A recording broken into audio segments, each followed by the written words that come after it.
A Comparison, Essay, 1962. How I envy the novelist. I imagine him, better say her, for it is the women I look to for a parallel.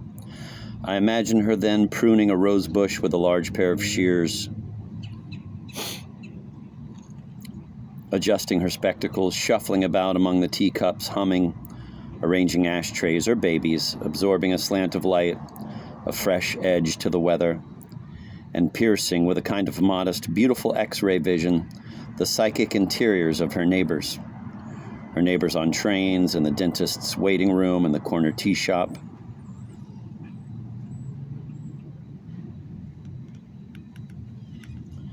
To her, this fortunate one, what is there that isn't relevant? Old shoes can be used, doorknobs, air letters, flannel nightgowns, cathedrals, nail-varnished jet planes, rose arbors, and bougerigars.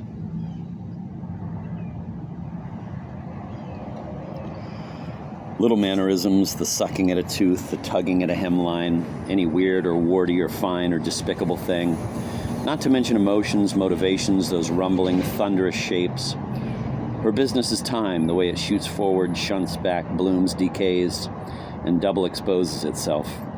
Her business is people in time, and she, it seems to me, has all the time in the world. She can take a century if she likes, a generation, a whole summer. I can take about a minute. I'm not talking about epic poems. We all know how long they can take. I'm talking about the smallish, unofficial garden variety poem. How shall I describe it? A door opens, a door shuts. In between you have had a glimpse, a garden, a person, a rainstorm, a dragonfly, a heart, a city. I think of those round glass Victorian paperweights which I remember yet can never find. A far cry from the plastic mass productions which stud the toy counters in Woolworths. This sort of paperweight is a clear globe, self-complete, very pure, with a forest or village or family group within it. You turn it upside down, then back, it snows, everything is changed in a minute. It will never be the same in there. Not the fir trees, nor the globes, nor the faces. So a poem takes place. And there is really so little room, so little time, the poet becomes an expert packer of suitcases. The apparition of these faces in the crowd, petals on a wet black bough. There it is, the beginning and the end in one breath. How would the novelist manage that? In a paragraph, in a page? Mixing it, perhaps, like paint with a little water, thinning it, spreading it out. Now I am being smug. I am finding advantages.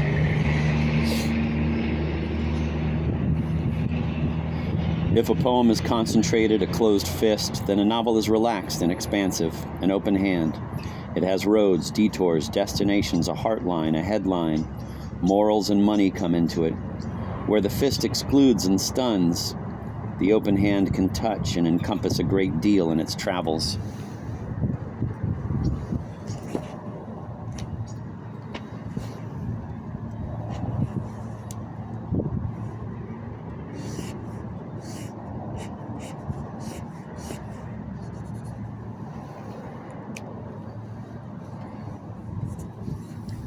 I have never put a toothbrush in a poem. I do not like to think of all the things, familiar, useful, and worthy things, I have never put into a poem.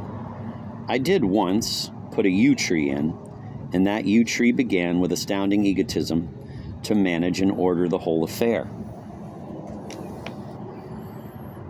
It was not a yew tree by a church, on a road past a house in a town where a certain woman lived, and so on, as it might have been in a novel. Oh no, it stood squarely in the middle of my poem, manipulating its dark shades, the voices in the churchyard, the clouds, the birds, the tender melancholy with which I contemplated it, everything. I couldn't subdue it. And in the end, my poem was a poem about a yew tree. That yew tree was just too proud to be a passing black mark in a novel.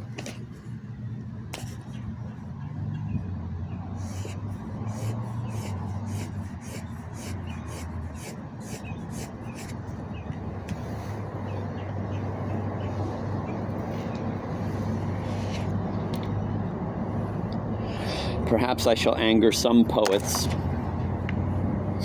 by implying that the poem is proud. The poem, too, can include everything, they will tell me, and with far more precision and power than those baggy, disheveled, and undiscriminate creatures we call novels. Well, I concede these poets their steam shovels and old trousers. I really don't think poems should be all that chaste. I would, I think, even concede a toothbrush if the poem was a real one. But these apparitions, these poetical toothbrushes, are rare. And when they do arrive, they are inclined, like my obstreperous yew tree, to think themselves singled out and rather special. Not so in novels. There the toothbrush returns to its rack with beautiful promptitude and is forgot. Time flows, eddies, meanders, and people have leisure to grow and alter before our eyes. The rich junk of life bobs all about us, bureaus, thimbles, cats, the whole much-loved, well-thumbed catalog of the miscellaneous, which the novelist wishes us to share. I do not mean that there is no pattern, no discernment, no rigorous ordering here. I am only suggesting that perhaps the pattern does not insist so much. The door of the novel, like the door of the poem, also shuts, but not so fast, nor with such manic, unanswerable finality.